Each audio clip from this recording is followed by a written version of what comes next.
नमस्कार दोस्तांनो, मी हेमंत देसाई ऑफिशियल या माझ्या यूट्यूब चॅनलमध्ये आपलं मनापासून स्वागत.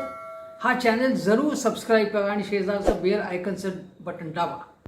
महाराष्ट्रात सध्या काका आणि पुतण्या यांच्यातला संघर्ष टिपेला पोचला आहे. 2 दिवसापूर्वी शरद पवार यांनी कोल्हापूर येथे जंगी सभा घेतली दसरा चौकामध्ये आणि त्यांनी मोदी सरकारवर आणि राष्ट्रवादी काँग्रेसचे जे लोक बाहेर पडले त्यांची साथ सोडून गद्दारी करून त्यांच्यावर हल्लाबोर केला. आणि त्याच्यापूर्वी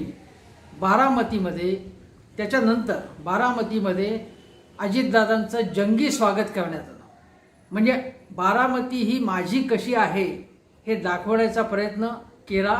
त्यांच्या समर्थकांनी फुलं उधळून रस्त्यावर फुलांचा गालिचा घातलेला होता आणि जबरदस्त स्वागत अजितदादांचं करण्यात आलं. त्यामुळे ते खुश झाले आणि ते म्हणाले, हे अभूतपूर्व स्वागत होतं, असं स्वागत कधीच मी पाहिलं नाही. आज बीडमध्ये अजितदादांची सभा आहे आणि ते काकांना काय उत्तर देतात ते बघायचं. यापूर्वी त्यांनी शक्यतो उत्तर देण्याचं टाळलेलं आहे, पण काकांनी म्हणजे शरद पवारांनी त्यांना आपला फोटो वापरू नका म्हणून सांगितलेलं आहे. ते मानत नव्हते. अखेर त्यांना मान्य करावं लागलं की आता आम्ही फोटो वापरणार नाही, कारण शरद पवारांनी त्यांना अंतिम इशारा दिला होता. कोर्टात सुद्धा ते गेलेले होते आणि त्यामुळे शरद पवारांच्या यांनी दम दिल्यानंतर अजितदादांनी आता फोटो वापरणं शरद पवारांचा तो थांबवलेला आहे. दुसरी गोष्ट अशी की अजितदादा आणि भारतीय जनता पक्ष यांचं फार चांगलं चाललेलं आहे असं अजिबात नाही. पिंपरी चिंचवड महानगरपालिकेत भाजपची सत्ता आहे, तरी तेथे वेगवेगळ्या रस्त्याच्या जलसिंचनाच्या वेगवेगळ्या कामांमध्ये जो भ्रष्टाचार झालेला आहे. आपल्याला माहिती आहे की भारतीय जनता पक्ष कितीही भ्रष्टाचार विरोधी होता असं दाखवत असला तरी भ्रष्टाचारामध्ये तो अथांग बुडालेला आहे. स्थायी समितीचे जे भाजपचे अध्यक्ष होते त्यांची अँटी करप्शननी त्याला ताब्यातही घेतलेलं होतं आणि अजितदादांनी सांगितलं की याचं मी ऑडिट करणार आहे आणि याच्यात त्यांनी ऑडिट केलं अजितदादांनी तर त्यामध्ये भाजपचे काही लोक अडकू शकतात. दुसरी गोष्ट अशी की काँग्रेस राष्ट्रवादी काँग्रेसच्या हातात ज्या सहकारी संस्था आहेत त्यामध्ये त्या आपल्या ताब्यात घ्याव्यात किंवा त्याच्यामध्ये हस्तक्षेप करावा म्हणून जी पावलं टाकण्याचा विचार शिंदे फडणवीस आणि अजित सरकारने केला होता. अजितदादांनी त्याला विरोध केला आणि आता ते जे पाऊल उचलणार होते हस्तक्षेपाचं ते मागे घेण्यात आलेलं आहे. त्यामुळे अजितदादा आणि हे सरकार यांचं समीकरण चांगलं जुळलेलं आहे अशातला भाग नाही. दुसरी गोष्ट अजितदादा वारंवार सांगतायत की शाहू फुले आंबेडकर यांचा वारसा जपत मी मंत्रिमंडळात ओबीसींना महिलांना वगैरे स्थान दिलेलं आहे, त्यामुळे तो वारसा मी कायम ठेवणार आहे. सर्व धर्म समभावाचं तत्त्व जे आहे ते मी कायम ठेवणार आहे असं जर अजितदादा म्हणत असतील तर या सरकार हे शिंदे फडणवीस सरकारच्या काळामध्ये जन आक्रोश मोर्चे हिंदूंवरती आघात होत आहे, हिंदू असुरक्षित आहे म्हणून जन आक्रोश मोर्चे निघाले. त्याला अजितदादांनी विरोध केला होता का? केला नव्हता. कोल्हापूरमध्ये अलीकडच्या काळामध्ये जे दंगल घडवण्याचा जो प्रयत्न झाला, बाहेरून लोक आणण्यात आले, त्याबाबत अजितदादा काहीही बोलले नाहीत. मोदी सरकारचे जे कोणी चेले चपाटे त्याचे असतील सगळ्या देशात ठिकठिकाणी हिंदू मुस्लिम यांच्यामध्ये दुही माजवण्याचा प्रयत्न करतायत. त्याच्याबद्दल अजितदादा काहीही बोललेले नाही. त्यामुळे तटकरी म्हणतात की आम्ही सर्व धर्म समभाव धर्मनिरपेक्षता आम्ही जपू वगैरे, हे सर्व ढोंग आहे आणि हे शरण गेलेले आहेत भाजपला. भाजपपुढे अजितदादा, सुनील तटकरे, छगन भुजबळ, हसन मुश्रीफ यांनी लोटांगण घातलेले आहे सपशेल, हे स्पष्ट आहे. आता मूळ विषयाकडे वळायचं आहे की आता अजितदादांना दरवाजे बंद आहेत हे शरद पवारांनी स्पष्ट शब्दात सांगितलेलं आहे. आता मी त्यांना पुन्हा संधी देणार नाही. मागच्या वेळी त्यांनी भाजपबरोबर जाऊन जे सरकार स्थापन केलं होतं, शरद पवारांना दगा देऊन किंवा अंधारात ठेवून जे सरकार स्थापन केलं होतं त्यावेळी अजितदादांना पुन्हा वळवण्यात आलं आपल्या बाजूला. त्यानंतर महाविकास आघाडी सरकार स्थापन झालं आणि त्यामध्ये सुद्धा अजितदादांना उपमुख्यमंत्रीपद देण्यात आलं. ती देण्याची चूक झाली होती पण ते देण्यात आलं. आता मात्र याच्यापुढे अजितदादा आणि त्यांच्या सहकाऱ्यांना राष्ट्रवादी काँग्रेस जी शरद पवारची खरी राष्ट्रवादी काँग्रेस आहे त्यांना परत घेणार नाही, त्यांच्यासाठी दरवाजे बंद आहेत, त्यांचे वेगळे मार्ग आहेत आता, हे स्पष्ट झालेलं आहे. मध्यंतरीच्या 3-4 दिवसापूर्वी जी स्टेटमेंट सुप्रियाताई सुळे आणि शरद पवार यांच्याकडून झाली त्याचा वेगळा अर्थ लावण्यात आला. शरद पवार यांचं असं म्हणणं होतं माझ्या मते की राष्ट्रवादी काँग्रेस ही काही फुटलेली नाही. काही लोक आमच्यामधून बाहेर गेलेत, ते भाजपबरोबर गेलेले आहेत. त्यांच्या विरोधात त्यांनी विधानसभा अध्यक्षांकडे तक्रार केली आहे, कारवाईची मागणी केली आहे. हाही भाग आहे. मग जयंत पाटील हे कसे आमच्याकडे येणार आहेत अशा पुढे सोडण्यात आल्या. पण जयंत पाटील कोल्हापूरच्या सभेमध्ये होते, त्याच्या आयोजनात होते आणि संपूर्ण सभेमध्ये व्यासपीठावरती ते होते. आणि त्यामुळे जयंत पाटील हे शरद पवारांची साथ सोडणार नाहीत, हे स्पष्ट झालेलं आहे. तिसरी गोष्ट अशी की शरद पवारांच्या काही विधानं संदिग्ध आहेत असाही अर्थ लावण्यात आला. पण शरद पवारांनी स्पष्ट जे केलेले ते पुन्हा सांगतो की काही लोक आमच्याबरोबर गेले, आमच्यामध्ये नाही आहेत, पण पक्ष माझ्याकडेच आहे. याचा अर्थ पक्ष फुटला असा होत नाही. काही लोक सोडून गेलेले आहेत. पक्ष फूट ही गोष्ट वेगळी आहे. त्यामुळे पक्ष म्हणून या अर्थाने शरद पवार आणि सुप्रियाताई म्हणाल्या होत्या की आमचा पक्ष फुटलेला नाही. याचा अर्थ अजितदादा आमचे आहेत, छगन भुजबळ आमचे आहेत असं त्यांना बिलकुल म्हणायचं नव्हतं. ते गेलेत. आता या चिमण्यांनो परत फिरा वगैरे काही नाही, त्या गेल्याचे ना, त्या चिमण्यांना जायचं तिथे जाऊ देत. एकदा तर शरद पवार म्हणाले या चिमण्या काय म्हटलं त्यांना, हे मोठेच्या मोठे लोक आहेत, हे सगळे बडे लोक आहेत सगळे. तेव्हा आता अजितदादा पवारांना दरवाजा बंद आहे आणि त्यामुळे त्यांच्या विरोधात शरद पवार खंबीरपणे भूमिका घेतील, हल्लाबोल करतील. त्यांच्यावर त्यांनी घेतला पाहिजे असं मी गेल्या व्हिडिओत आवाहन केलं होतं की आता सौम्य भाषा नको, हल्लाबोल केला पाहिजे. आणि अजितदादा पवार यांनी जी सगळी ढोंगबाजी चालवली आहे, काल ते अजितदादा म्हणाले असं की म्हणे मोदींवर मी टीका केली होती का, जरूर टीका केली, पण तेव्हा त्यांची ही कामं सुरू झाली नव्हती, कामांची माहिती नव्हती, हळूहळू कामं सुरू झाली. काय सांगतायत अजितदादा, 9 वर्षापूर्वी टीका करत असतील ते, आत्ता 2 महिन्यापूर्वी टीका करत होते, म्हणजे 2-3 महिन्यापूर्वी जेव्हा वज्रमुठ सभेमध्ये असेल किंवा अन्य वेळी, तेव्हा मोदींवर टीका करत होते ते. अजून केली आहे त्यांची, केंद्र सरकारवर टीका केलेली आहे. काय म्हणतात ते असं? याचा अर्थ उघड आहे की शरद पवारांनी सांगितलं की ईडीला घाबरून ते तिकडे गेलेले आहेत. जे सत्याची कास धरतात त्यांना ईडीची भीती वाटत नाही. म्हणून शरद पवारांनी सांगितलं की अनिल देशमुखांनी कसं धाडस दाखवले, ते व्यासपीठावर कोल्हापूरच्या होते, त्यांनी धाडस दाखवलं आणि त्यांचं काहीही चुकलं नव्हतं. त्यांना भाजपने सांगितलं की आमच्याबरोबर या, पण ते गेले नाहीत म्हणून ईडी लावली. नवाब मलिकांचं उदाहरण दिलं त्यांनी. त्याचप्रमाणे संजय राऊतांचं कौतुक केलं त्यांनी. जे संजय राऊत अलीकडे असं म्हणाले की अजितदादा पवार यांच्याबाबत शरद पवारांचा स्वभाव वेगळा आहे. ते भेटायला गेल्यावरती अजितदादांना शरद पवारांनी भेट दिली, त्यांच्या सहकार्यांना भेट दिली. संजय राऊत म्हणाले की आम्ही असतो तर त्यांना चालते व्हा सांगितलं असतं, काही संबंध नाही म्हणून असं सांगितलं असतं, असं संजय राऊत म्हणाले. आणि अशीच माझ्या मते आता रोखठोक आणि आक्रमक भूमिका घेण्याची गरज आहे. पण ज्यांनी कोल्हापूरच्या सभेमध्ये शरद पवारांच्या भाषणापूर्वी जितेंद्र आव्हाडांचं भाषण झालं, तेच म्हणाले, त्यांनी कोल्हापूरचा शाहू फुले आंबेडकरांचा वारसा सांगितला. आणि दुसरी गोष्ट म्हणजे महाराष्ट्रामध्ये हिंदू मुस्लिम यांच्यामध्ये अंतर निर्माण केलं जावं म्हणून कशा प्रकारच्या गोष्टी केल्या जातात. मुंबईमध्ये त्यांनी सांगितलं की धर्मांतराचा मोठा डाव आहे, अशा अफवा, अशी हूल उठवण्यात आली मुंबईमध्ये. तेव्हा ही संपूर्णपणे खोटा प्रचार होता. 400 हिंदूंचं धर्मांतरण केलं असं पुढे सोडण्यात आली. याच्यामुळे काहीतरी मोठी धमाल व्हावी, दंगल व्हावी असाच हेतू असणार. पण पोलिसांनी लगाच असा खुलासा केला की काहीही झालेलं नाही असं. हे उदाहरण ठोसपणे आव्हाडांनी सांगितलं. आणि त्यांनी एवढं सांगितलं की आपण कोल्हापुरात आहोत, जे अशा प्रकारच्या गोष्टी करतायत, किंवा त्यांनी आंबे भिडे असं उदाहरण सांगितलं. संभाजी भिडे म्हणजे कोल्हापूर सांगली नाही, शाहू फुले आंबेडकर हा वारसा मानणारं हे शहर आहे, महाराष्ट्र आहे असं त्यांनी ठामपणे सांगितलं. आणि मग सांगितलं की जे साप बिळातनं बाहेर पडलेले आहेत, म्हणजे ज्यांनी दगाबाजी केली राष्ट्रवादी काँग्रेसची, त्यांना कोल्हापुरी चपलीने धडा शिकवा अशी त्यांनी भाषा केली. त्याला उत्तर हसन मुश्रीफांनी काहीतरी दिलं, पण त्याला काही अर्थ नाही. शरद पवारांनी हसन मुश्रीफांचा चांगला समाचार घेतला ते असं म्हणाले की यांच्या घरातल्या भगिनींनी ठामपणे भूमिका घेतली. त्या असं म्हणाल्या की ईडी आणि या तपास यंत्रणा मागे लावून आम्हाला सतावण्याची आहे, गोळ्या घाला आम्हाला. ही हिंमत त्यांनी दाखवली. पण यांचा स्वाभिमान कुठे गेला आहे? हे हसन मुश्रीफांसारखे लोक नाव न घेता त्यांनी त्यांच्यावरती हल्लाबोल केला.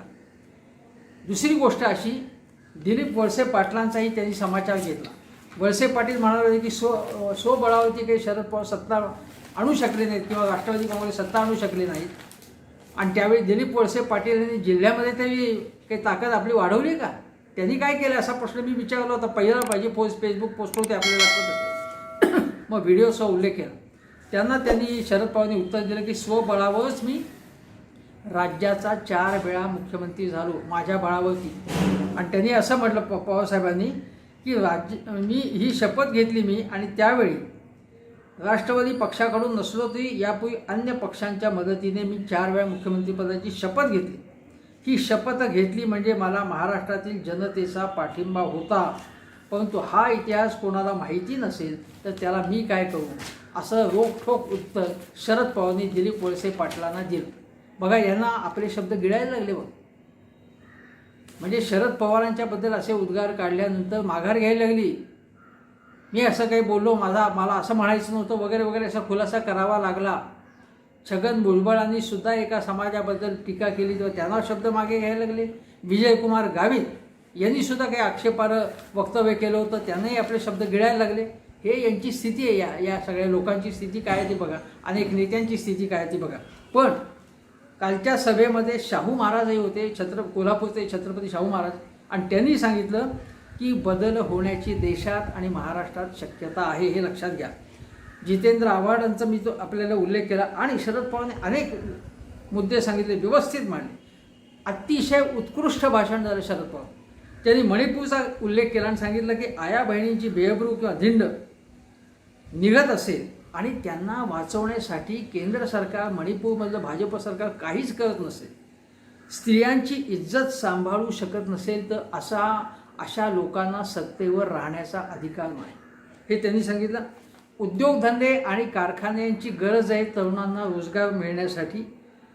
आणि जर ते रोजगार गुजरातमध्ये होऊन जात असतील तर हे गुजरातचेच काय पंतप्रधान, हे देशाचे पंतप्रधान आहेत, ते फक्त आपल्या राज्याचा विचार करतायत, असं शरद पवारांनी सांगितलं. तिसरी गोष्ट त्यांनी सांगितलं की साखरेवरती आता बंधनं येण्याची शक्यता आहे. साखरेच्या निर्यातीवरती सप्टेंबरमध्ये त्याचा ऊस शेतकऱ्यांना फटका बसणार आहे. कांदा शेतकऱ्यांचं सुद्धा निर्यात शुल्क, त्यांनी म्हटलं की निर्यात शुल्क रद्द करण्यात आलेलं नाही अजून, आणि आम्ही असं कधीही केलं नव्हतं. आम्ही शहरातल्या मोजक्या लोकांचा विचार घेऊन कुठलंही पाऊल, आताताही पाऊल शेतकरी विरोधी पाऊल टाकलं नाही, असं शरद पवारांनी सांगितलं. त्यांनी एक महत्त्वाचा उल्लेख केला की पाऊस पाण्याचा, थंडी वाऱ्याचा, उन्हाचा विचार न करता कुटुंबासह शेतकरी जेव्हा दिल्लीमध्ये रस्त्यावरती आले होते, दीर्घकाळ त्यांनी आंदोलन केलं, तरीसुद्धा भाजपच्या नेत्यांनी आणि मोदी, शहा आणि अन्य नेत्यांनी ढुंकूनही त्याच्याकडे पाहिलं नाही. ही यांची स्थिती आहे, ही यांची वृत्ती आहे. अत्यंत उन्माद आलेला आहे या सरकारला, हे शरद पवार सुचवत होते. हे सरकार शेतकरी विरोधी आहे हे सांगत होते, हे उद्योग विरोधी आहे, हे महाराष्ट्र विरोधी आहे सरकार, हे शरद पवार ठामपणे सांगत होते. त्यांनी असंही सांगितलं की माझी आई ही कोल्हापूरची होती, म्हणजे कोल्हापूरच्या शाहू फुले आंबेडकरांचा वारसा कसा आमच्याकडे आहे, माझ्याकडे आहे, माझ्या घरात कसा आहे. त्या शेका पक्षाच्या कार्यकर्त्या होत्या, पण त्यांनी सांगितलं शरद पवार. आणि शरद पवारांच्या बद्दल मी तुम्हाला सांगतो की शरद पवारांना शेतकरी कामगार पक्ष असेल किंवा कम्युनिस्ट पक्ष असेल, दोन्ही कम्युनिस्ट पक्ष यांच्याबद्दल परम आदर आहे. आणि त्यांचा दृष्टिकोन, सर्वसमावेशक दृष्टिकोन बदललेला नाही. त्यामुळे ते भाजप विरोधी आहे, संघाच्या विरोधात आहे शरद पवार, हे आपण लक्षात घेतलं पाहिजे. दुसरी गोष्ट त्यांनी सांगितली की हे म्हणाले होते मोदी की सगळ्यात भ्रष्ट पक्ष काँग्रेस आहे आणि 2 नंबरचा भ्रष्ट पक्ष हा राष्ट्रवादी काँग्रेसचा पक्ष आहे. शरद पवार असं म्हणाले की जर आमच्या पक्षातले काही लोक भ्रष्टाचारी असतील, कुठल्याही पक्षातले असतील, तर त्यांच्या विरुद्ध कारवाई करायलाच पाहिजे. आणि मी तुम्हाला सांगतो कारवाई करा. म्हणजे ते सुचवत आहेत आता की हसन मुश्रीफ असेल, अजितदादा असेल, सुनील तटकरे असेल, छगन भुजबळ असेल, कोणी असतील, आणि त्यांनी भ्रष्टाचार केला असेल तर कारवाई करा तुम्ही. आणि कारवाई का करत नाही असा वारंवार प्रश्न शरद पवार विचारत आहेत. आणि या कारवाईला घाबरूनच हे सगळे लोक पळपुढे तिकडे गेलेले आहेत, हे घाबरलेले आहेत. काहीही विकासाशी यांचा काही संबंध नाही की विकासासाठी आम्ही तिकडे गेलो, ते स्वतःच्या विकासासाठी अजितदादा, छगन भुजबळ वगैरे सगळे तिकडे गेले. हे ठामपणे हे अगदी लक्षात ठेवा. केवळ स्वतःच्या विकासासाठी आणि आपल्या चेल्या चपाट्यांचा विकास करण्यासाठी ते तिकडे गेलेले आहेत. आणि शरद पवार तसंच सुचवत होते. नंतर ते असं म्हणाले की मी कसा घाबरलो नाही. त्यांनी सांगितलं की मला जेव्हा ईडीची नोटीस आली माझा काही संबंध नव्हता, काय प्रकरण होतं राज्य सहकारी बँकाचा, मी सदस्यही नव्हतो. आणि ते म्हणाले की उद्या बोलवलं होतं मला, तर मी म्हटलं की उद्या कशाला, मी आत्ता येतो. मी आत्ता येतो असं म्हटल्यानंतर घाबरगुंडी उडाली त्यांची. त्यावेळी फडणवीस मुख्यमंत्री होते, त्यांचं सरकार होतं. मग त्यांनी पोलीस कमिशनरला पाठवलं, त्यांच्याकडे ईडीच्या अधिकाऱ्यांना पाठवलं आणि मग त्यांनी माघार घेतली. असं आव्हान दिलं की शरद पवारांनी काही चूकच केली नव्हती, काही संबंध नव्हता, पण हे का सतावतात. आणि त्यांनी असं सांगितलं की सत्तेचा हा दुरुपयोग आहे. सत्तेच्या दुरुपयोगाला शरद पवार वारंवार आव्हान देत आहेत, ही अतिशय महत्त्वाची गोष्ट आहे. आता मी तुम्हाला शरद पवारांनी काही महत्त्वाचे जे काही मुद्दे सांगितले ते तर सांगितले, पण त्याच्या आगेमागे मी काय सांगतो ते लक्षात घ्या की बघा, शिंदे, फडणवीस आणि अजितदादांचं सरकार उत्तम काम करते का, तर बिलकुल नाही. आता ही कोयता गँगची दहशत वगैरे जी आहे, एवढंच काय, बारामतीमध्ये खुद्द अजितदादांना उल्लेख करावा लागेल की एका दिवशी 12-14 घरफोड्या झाल्या. मग कायदा आणि सुव्यवस्था कुठे गेली आता तुमची, असा प्रश्न विचारावा लागेल ना. अजितदादा आत्ता पण विचारत होते, या सरकारमध्ये नव्हते तेव्हा, महाविकास आघाडीत होते तेव्हा, हा प्रश्न विचारावा लागेल. दुसरी गोष्ट अशी की मोदींचे जे आर्थिक सल्लागार आहेत विवेक देबरॉय, ते काय म्हणाले की भारताची राज्यघटना बदलायला पाहिजे. म्हणजे बाबासाहेब आंबेडकर यांच्या विरोधात पूर्णपणे हे या सरकारची मानसिकता कशी हे लक्षात घ्या तुम्ही. हा एक महत्त्वाचा मुद्दा. नंतर फोन टॅपिंगचं प्रकरण जे आहे, रश्मी शुक्लांचं प्रकरण बंद करून टाकलं त्यांनी. आता त्याच्यामध्ये सुद्धा CBIचं म्हणणं असं होतं की मी ही सगळी माहिती, काही माहिती ही देवेंद्र फडणवीसांकडे कशी जात होती जेव्हा ते विरोधी पक्षाने येत होते. हा प्रश्न आहे ना, हा प्रश्न विचारायला पाहिजे. हे फोन टॅपिंगचा प्रश्न जो आहे, जे विरोधी पक्षनेत्यांचं चोरून संभाषण ऐकायचं, त्याच्या माहितीचा वापर करायचा, याच्या मागे कोण होता, सुपीक मेंदू, नागपुरी मेंदू कोण होता, विचार करा तुम्ही आणि अंदाज बांधा तुम्ही. मला काय म्हणायचं ते तुमच्या लक्षात आहे. दुसरी गोष्ट अशी की नितीन गडकरी काय म्हणाले होते की भाजपचं दुकान सध्या जोरात चालू आहे. आणि ते म्हणाले की पण नवीन ग्राहकच जास्त आहेत त्याच्यामध्ये. हे काय सुचवत आहेत ते, नवीन ग्राहक जास्त म्हणजे अन्य पक्षातनं आमच्याकडे फोडून अन्य पक्षातनं भाजपमध्ये आलेले असतील किंवा आमच्याबरोबर आमच्या मांडीला मांडी लावून आता जे बसले असतील आणि ज्यांच्यावरती भ्रष्टाचाराचा आरोप भाजपच करतोय, ते आमच्या जवळ बसलेले आहेत. आणि आमचे जे निष्ठावंत भाजपचे संघाचे असतील, भाजपचे असतील, अन्य संघटनांचे असतील, त्यांची उपेक्षा होत आहे, हे नितीन गडकरी सुचवत होते. हे लक्षात घ्या तुम्ही.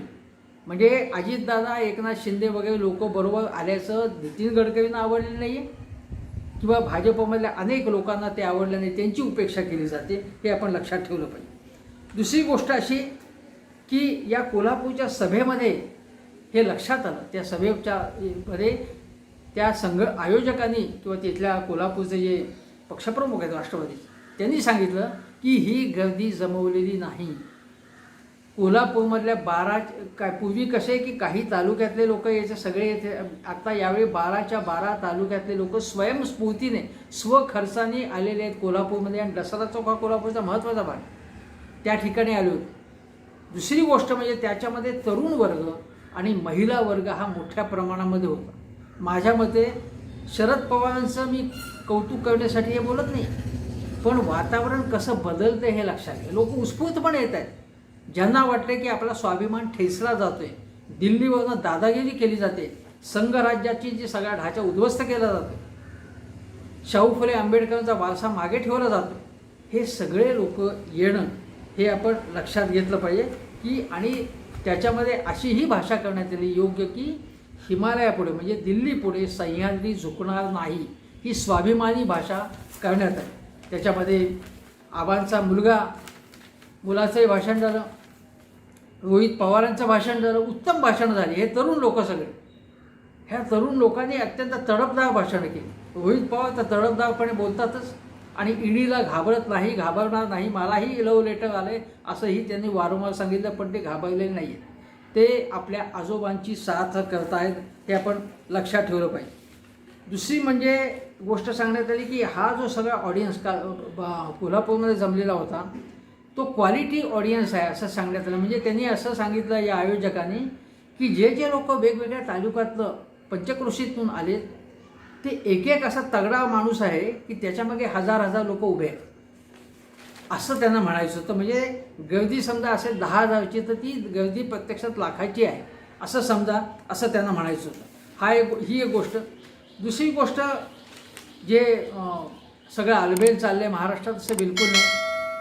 स्मार्ट सिटी पुरस्कार आपल्याला अव्वल पुरस्कार म्हणजे सोलापूर आणि पिंपरी चिंचवडला जे पुरस्कार मिळाले स्मार्ट सिटीमध्ये जी कॉम्पिटिशन लावली होती त्यामध्ये त्यांना जे पुरस्कार मिळते दुय्यम पुरस्कार, पण पहिला जो अव्वल पुरस्कार जे आपल्याला महाराष्ट्राला मिळालेला आहे. महाराष्ट्रातील गुन्हेगारी कुठल्याही परिस्थितीत कमी झालेली नाही आहे. दुसरी गोष्ट अशी की शेतकरी अस्वस्थ आहे. एक तर दुष्काळाचं अवसानाचं संकट डोळ्यासमोर, कारण पाऊस नाही आणि त्याबाबत सरकारची हालचाल तशी जी मदतीची हालचाल व्हायला पाहिजे ती होत नाही आहे. केंद्र सरकारकडनं याबाबत सुद्धा ज्या प्रकारे आश्वस्त केलं गेलं पाहिजे शेतकऱ्यांना ते केलं गेल्याने शेतकऱ्यांची विरोधी पावलं उलट टाकली जातात, हे एक लक्षात घेतलं पाहिजे आपण. दुसरी गोष्ट अशी की आता बघा पुरंदरचा विमानतळ अजितदादांच्या भाषणात उल्लेख होता की मला आठवत नाही, पण एक बातमी असेल की पुरंदरच्या विमानतळाच्या भूसंपादनासाठी अदानी समूह 5,000 कोटी रुपये देण्याची तयारी आहे त्याची. बघा ह्या कशा गोष्टी होतात. म्हणजे अजितदादा तिकडे गेल्यामुळे झालं असं म्हणत नाही, पण हे सरकार अदानींचं कसं आहे, आता एअरपोर्टला 5,000 कोटी देणार मिळते काय, देणगी देणार नाहीत, ते फंडिंग देणार त्याचं आणि ते फंडिंगचा लाभ बरोबर घेणार, कारण सगळे विमानतळ अदानींनाच दिलेले आहेत, हे आपण लक्षात ठेवलं पाहिजे. दुसरी गोष्ट अशी आहे की आज आपण जर बघितलं तर या सगळ्या महाराष्ट्रामध्ये जे तरुण आहेत ते तरुण अस्वस्थ आहेत. शरद पवारांनी सांगितलं की बेरोजगारी वगैरे वगैरे वगैरे आहे, सगळे आहेत, पण आज तरुणांना काहीतरी बदल हवा आहे. ज्या प्रकारचं वातावरण 1970च्या दशकामध्ये सुरुवातीला झालं होतं की भ्रष्टाचार, बेरोजगारी आणि महागाई या सगळ्या गोष्टीमुळे त्यावेळेचा तरुण वर्ग जयप्रकाश नारायण यांनी आंदोलनाचं आवाहन केलं आणि काही गुजरातमध्येचं नवनिर्माण आंदोलन तरुणांनी उत्स्फूर्तपणे उभं केलं. त्याच प्रकारचं आंदोलन आता देशभर होण्याची शक्यता आहे, चिन्ह तसे दिसत आहेत आणि सर्वे तसं सांगत आहेत की सर्वेमध्ये देशातलं जे NDA आणि इंडिया याच्यातलं मतदानाचं जे अंतर आहे म्हणजे वोटिंग पडण्याचं प्रमाण फक्त 2% फरक आहे. 2% केवळ NDA आघाडी म्हणजे भाजप प्रणित आणि आघाडी पुढे आहे, म्हणजे हे अंतर खूप कमी झाले. दुसरी गोष्ट अशी की त्याच्यामध्ये अजूनही म्हणजे NDAला सगळ्या मिळून 300च्या वर जागा मिळत आहेत, त्या थोड्याशा कमी झाल्या, म्हणजे 295च्या आसपास मला वाटतं आल्या आणि इंडिया आघाडीच्या जागा 193वरती गेले. म्हणजे दोघातलं अंतर हे सुद्धा कमी होत चाललेलं आहे. जसजशा लोकसभा निवडणुका जवळ येतील तसतसं हे अंतर कमी होण्याची शक्यता आहे. महाविकास आघाडीला महाराष्ट्रामध्ये आघाडी मिळणार आहे लोकसभेत असे सर्वे सांगतात. लेटेस्ट सर्वेसुद्धा जो आहे त्या सर्वेमध्ये सुद्धा फक्त 20 जागा 48 पैकी 20 जागा फक्त शिंदे फडणवीस म्हणजे शिंदे यांचा पक्ष भाजप आणि अजितदादांना मिळून मिळणार आहे. उलट महाविकास आघाडीला उरलेल्या जागा मिळणार. याचा अर्थ महाविकास आघाडी लोकसभेमध्ये महाराष्ट्रामध्ये जिंकण्याची दाटच शक्यता आहे. शरद पवारांची सहानुभूती केवळ नाही, सहानुभूती याला एक नकारात्मक एक अर्थ आहे. सहानुभूतीच्या पलीकडे शरद पवारांचा तरुणांशी जो कनेक्ट होतो आहे, तरुणांची भाषा त्यांना कळते, तरुणांशी डायलॉग त्यांचा ज्या पद्धतीने होतो आहे ही अतिशय आश्वासक गोष्ट आहे. लोकनायक जयप्रकाश नारायण वयस्कर होते तेव्हा, पण तरुणांचा त्यांचा जो कनेक्ट आहे तो अतिशय चांगल्या पद्धतीचा झाला होता. तेव्हा वय जे आहे, वय हे केवळ एक वयाला म्हणतो की आपण वय हे तांत्रिक भाषा आहे, तांत्रिकदृष्ट्या वय आहे बाबा. शरद पवारांचं 83 वय आहे. मानसिक वय त्यांचं आज 25शीतले शरद पवार आहे, कारण त्यांना हे सगळे प्रश्न समजत आहेत. स्पष्ट बोलतात ते अधिकारी आणि जसं खुलतायत अधिकारी, हास्यविनोद करतात, मध्ये मध्ये किस्से सांगतात, आठवणी सांगतात. आणि त्यामुळे अजितदादा हे जे काही बोलत आहेत ती फक्त सत्तेची भाषा आहे. आज अजितदादांनी दगाबाजी केली आहे आणि खोके खोके म्हणून घोषणा देणारे अजितदादा हेच कोणत्या कारणामुळे भाजपवर गेले हा प्रश्न लोकांच्या मनात आहे. ईडीमुळे आपण तुरुंगात जाऊ नये, जेलची हवा खाण्याचीही भीती वाटते आहे, म्हणूनच ते तिकडे गेलेत हे स्पष्ट आहे. आणि त्यामुळे अजितदादांचं जे बारामतीमध्ये जे काही प्रेम दिसलं ते बारामती ठीक आहे, बारामती त्यांचा उदो होणारच. आणि अजितदादांनी काहीही काम केलं नाही आत्तापर्यंत असं मी अजिबात म्हणणार नाही. पण अजितदादांची संपूर्ण भाषणामध्ये मी ऐकलं बारामतीला कुठेही आयडिओलॉजिकल भाषा नव्हती. देशापुढचे प्रश्न काय आहेत नेमकी, धर्मनिरपेक्षता, अभिव्यक्ती स्वातंत्र्य, राज्यघटना, उदारमतवाद, जे शरद पवारांच्या भाषणामध्ये जी खोली असते, जो विचार असतो, जो पुरोगामी विचार असतो, तो अजितदादांच्या भाषणामध्ये बिलकुल नाही. केवळ फुकाची काहीतरी एक सर्व धर्म समभाव, शाहू फुले आंबेडकर याच्या पलीकडे काहीही नाही त्याच्यामध्ये. तटकरेंच्या बाबतीत तर काही बोलायचाच प्रश्न नाही. हे सगळे म्हणजे राजकारणात कोण कोण दुकानदार आहेत ते मला माहिती नाही, त्यांच्याबद्दल बोलण्याची सो काही कारण नाही, काहीच कारण नाही त्याचं. हे सगळे केवळ स्वतःचा स्वार्थ साधणारे लोक आहेत. किंवा शरद पवार म्हणजे काका आणि पुतण्यामध्ये क्वालिटेटिव्ह म्हणजे दर्जात्मक आणि गुणात्मक अंतर खूप मोठं आहे.